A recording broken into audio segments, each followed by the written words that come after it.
ನಮಸ್ಕಾರ ಸ್ನೇಹಿತರೆ, ಬ್ರಾಯ್ಲರ್ ಕೋಳಿ ಸಾಕಾಣಿಕೆ ಮಾಹಿತಿ ವಿಡಿಯೋಗೆ ತಮಗೆಲ್ಲರಿಗೂ ಆತ್ಮೀಯ ಸ್ವಾಗತ. ಸ್ನೇಹಿತರೆ, ಈ ಮರಿಗಳಿಗೆ ಬ್ರೂಡಿಂಗ್ ವ್ಯವಸ್ಥೆ ಅಂತ ಹೇಳಿದರೆ ಬೇಕಾದಂಥ ಭತ್ತದ ಹೊಟ್ಟಿನ ಬೆಡ್ಡು, ಹಾಗೆ ಪೇಪರ್ ಹೊದಿಕೆ, ಅವಕ್ಕೆ ಕುಡಿಲಿಕ್ಕೆ ಬೇಕಾದಂಥ ನೀರಿಗೆ ಎಲೆಕ್ಟ್ರೋಲೈಟನ್ನು ಹಾಕಿರುವಂಥದ್ದು. ಬೇರೆ ಏನು ಮೆಡಿಸಿನ್ ಇಲ್ಲ, ಇವತ್ತು 0 ಡೇ ಆಗಿರೋದ್ರಿಂದ 12 to 24 ಅವರ್ಸ್ ಈ ಎಲೆಕ್ಟ್ರೋಲೈಟ್ ನೀರನ್ನು ಕೊಡ್ತೇವೆ. ಹಾಗೆ ಅವುಗಳಿಗೆ ತಿನ್ನಲಿಕ್ಕೆ ಫೀಡು, ಇಲ್ಲಿ ಪೇಪರ್ ಫೀಡಿಂಗ್ ಅಥವಾ ಟೈರ್ ಫೀಡಿಂಗ್ ಯಾವುದನ್ನು ಕೂಡ ಮಾಡಲಿಲ್ಲ. ಡೈರೆಕ್ಟಾಗಿ ಬೇಬಿ ಫೀಡನ್ನು ಹಾಕಿ ಇಟ್ಟಿದ್ದೇನೆ. ಅದರಿಂದನೇ ಫೀಡಿಂಗ್ ಆಗ್ತದೆ, ಏನು ಸಮಸ್ಯೆ ಆಗೋದಿಲ್ಲ. ಫೀಡಿಂಗ್ ಕಡಿಮೆ ಆಗೋದು ಅಥವಾ ಜಾಸ್ತಿ ಆಗೋದು ಏನು ಸಮಸ್ಯೆ ಆಗೋದಿಲ್ಲ. ಅವಳಿಗೆ ಬೇಕಾದಷ್ಟು ಫೀಡು ಈ ಫೀಡರಿಂದನೇ ತಿನ್ನಲಿಕ್ಕೆ ಸಿಗ್ತದೆ. ನಾನು ಇಲ್ಲಿ ತನಕ ಯಾವ ಟೈಮಲ್ಲಿ ಯಾವ ಸೀಸನಲ್ಲಿಯೂ ಕೂಡ ಮರಿಗಳಿಗೆ ಟೈರ್ ಫೀಡಿಂಗನ್ನು ಮಾಡಲಿಕ್ಕೆ ಹೋಗೋದಿಲ್ಲ. ಡೈರೆಕ್ಟಾಗಿ ಬೇಬಿ ಫೀಡರಿಂದನೇ ಫೀಡಿಂಗ್ ಮಾಡಿಸುವಂಥದ್ದು. 1000 ಮರಿಗಳಿಗೆ ಒಂದು 20 ಫೀಡರ್ ಲೆಕ್ಕದಲ್ಲಿ ನಾವು ಬೇಬಿ ಫೀಡರನ್ನು ಅವುಗಳಿಗೆ ಫೀಡನ್ನು ಹಾಕಿ ಇಟ್ಟಿರ್ತೇವೆ. ಹಾಗೆ ಇಲ್ಲಿ ಒಂದು ಕ್ರೇಟ್ ಈ ಮರಿಗಳನ್ನು ಎಲ್ಲ ಕೌಂಟ್ ಮಾಡಿ ಇಟ್ಕೊಂಡು ನಾವು ಈ ರೀತಿ ಡೈರೆಕ್ಟಾಗಿ ಮತ್ತೆ ಶೆಡ್ಡಿಗೆ ಬ್ರೂಡಿಂಗ್ ಒಳಗಡೆ ಇರತಕ್ಕಂಥ ಜಾಗಕ್ಕೆ ಬಿಡುವಂಥದ್ದು. ಒಂದು ಕ್ರೇಟಲ್ಲಿ 80 ಮರಿಗಳು ಇರ್ತವೆ. ಅದರಲ್ಲಿ 4 ಪಾರ್ಟಿಷನ್ ಇರ್ತದೆ. ಪ್ರತಿ ಪಾರ್ಟಿಷನಲ್ಲಿ 20 ಮರಿಗಳ ಹಾಗೆ 80 ಮರಿಗಳು ಅದರಲ್ಲಿ ಸಿಗ್ತದೆ. ನೋಡಿ, ಈ ರೀತಿ ಈಗ ಮರಿಗಳನ್ನೆಲ್ಲ ಈ ರೀತಿ ಬಿಟ್ಟಾದ ಮೇಲೆ ಒಳಗಡೆ ಬೇಕಾದಷ್ಟು ಶಾಖ ವ್ಯವಸ್ಥೆ ಸರಿಯಾಗಿದ್ದಾಗ ಈ ರೀತಿ ಸ್ಪ್ರೆಡ್ ಆಗಿರ್ತವೆ ಮರಿಗಳು. ಸ್ನೇಹಿತರೆ, ಹಾಗೆ ಈ ಒಂದು ಬ್ರೂಡಿಂಗ್ ಏರಿಯಾದಲ್ಲಿ ರೂಮ್ ಟೆಂಪರೇಚರ್ ತುಂಬ ಕೂಲ್ ಆಗಿದ್ದು ಅವುಗಳಿಗೆ ಚಳಿಯ ವಾತಾವರಣ ಸೃಷ್ಟಿಯಾದರೆ ಅವು ಈ ರೀತಿ ಸ್ಪ್ರೆಡ್ ಆಗಿ ಫೀಡ್ ಅಥವಾ ನೀರನ್ನು ಕುಡಿಲಿಕ್ಕೆ ಹೋಗೋದಿಲ್ಲ. ಒಂದು ಕಡೆ ಗುಂಪಾಗಿ ಕುಳಿತುಕೊಳ್ಳುವಂಥ ಸಂದರ್ಭ ಜಾಸ್ತಿ ಇರ್ತದೆ. ಅದನ್ನು ನಾವು ತಪ್ಪಿಸಬೇಕಾಗ್ತದೆ. ಈ ರೀತಿ ಮರಿಗಳು ಸ್ಪ್ರೆಡ್ ಆಗಿದ್ದರೆ ತುಂಬ ಒಳ್ಳೆಯದು.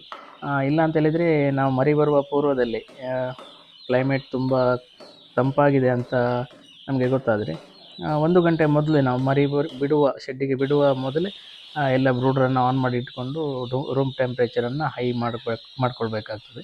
ಹೀಗೆ ಇಲ್ಲ ತಂಪಾದ ವಾತಾವರಣ ಇದ್ದರೆ ಮರಿಗಳು ಒಂದು ಕಡೆ ಸೇರಿ ಅಲ್ಲಿ ಮಾರ್ಟಿಲಿಟಿ ಆಗುವಂಥ ಚಾನ್ಸಸ್ ಕೂಡ ಜಾಸ್ತಿ ಇರ್ತದೆ. ಹಾಗೆ ಸ್ನೇಹಿತರೆ, ಈ ಒಂದು ಮರಿ ಬಂದ 3-4 ದಿನ ಬ್ರೂಡಿಂಗ್ ನಾವು ಚೆನ್ನಾಗಿ ಕೊಟ್ಟಲೇಬೇಕಾಗ್ತದೆ. ಇಲ್ಲಿ ಯಾವುದೇ ಕಾರಣಕ್ಕೂ ಬ್ರೂಡಿಂಗ್ ಫೇಲ್ ಆಗಲಿಕ್ಕೆ ಬಿಡಬಾರ್ದು. ನಾವು ಎಲೆಕ್ಟ್ರಿಕಲ್ ಬ್ರೂಡಿಂಗ್ ಮಾಡೋದ್ರಿಂದ ನಮಗೆ ಗೊತ್ತಿರ್ತದೆ ವಾತಾವರಣ ಹೊರಗಡೆ ತುಂಬ ಮಳೆ ಗಾಳಿ ಅಥವಾ ಏನಾದರೂ ಇದ್ದು ಪವರ್ ಕಟ್ ಆಗುವ ಚಾನ್ಸಸ್ ಇದ್ದರೆ ನಾವು ಇಲ್ಲಿ ಫಸ್ಟ್ ಒಂದು 3 ಡೇಸು ಆಲ್ಟರ್ನೇಟಿವ್ ಆಗಿ ನಾವು ಕಟ್ಟಿಗೆ ಬ್ರೂಡರನ್ನು ಸೇಫ್ಟಿಗೋಸ್ಕರ ಇಟ್ಕೊಂಡಿರ್ತೀವಿ.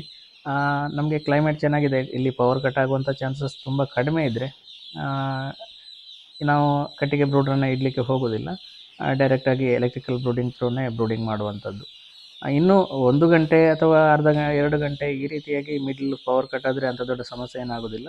ಪವರ್ ಕಟ್ ಆಗುವ ಮರಿಗಳು ಎಲ್ಲಿ ಕುಳಿತುಕೊಂಡಿರ್ತವೆ ಅಲ್ಲೇ, ಯಾಕೆ ಕತ್ತಲೆ ವಾತಾವರಣ ಇರೋದ್ರಿಂದ ಅಲ್ಲೇ ಕೂತ್ಕೊಂಡಿರ್ತದೆ. ಯಾಕೆಂತ ಹೇಳಿದರೆ ಬೆಳಕಿನ ವ್ಯವಸ್ಥೆ ಇದ್ದರೆ ಮಾತ್ರ ಒಂದು ಕಡೆ ಹೋಗಿ ರಾಶಿಯಾಗಿ ಒಂದರ ಮೇಲೆ ಒಂದು ಬಿದ್ದು ಸಾಯುವಂಥ ಚಾನ್ಸಸ್ ಇರ್ತದೆ. ಇಲ್ಲಿ ಟೋಟಲ್ ಪವರ್ ಕಟ್ ಆಗಿರೋದ್ರಿಂದ ಇಲ್ಲಿ ಬ್ರೂಡಿಂಗಿಗೂ ಕೂಡ ಪವರ್ ಇಲ್ಲ, ಇನ್ನು ಲೈಟ್ ವ್ಯವಸ್ಥೆನೂ ಇರೋದಿಲ್ಲ. ಆ ಕಾರಣದಿಂದ ಮರಿಗಳು ಎಲ್ಲಿ ಸೆಟ್ಲ್ ಆಗಿರ್ತದೆ, ಕರೆಂಟ್ ಬರುವ ತನಕ ಅಲ್ಲೇ ಇರ್ತದೆ. ಬ್ರೂಡಿಂಗ್ ಆನ್ ಆದ ತಕ್ಷಣ ಹೇಗೆ ನಾರ್ಮಲ್ ಆಗಿ ಅವು ಫೀಡು ಅಥವಾ ನೀರನ್ನು ಕುಡ್ಕೊಂಡು ಹೆಲ್ದಿಯಾಗಿ ಇರ್ತದೆ.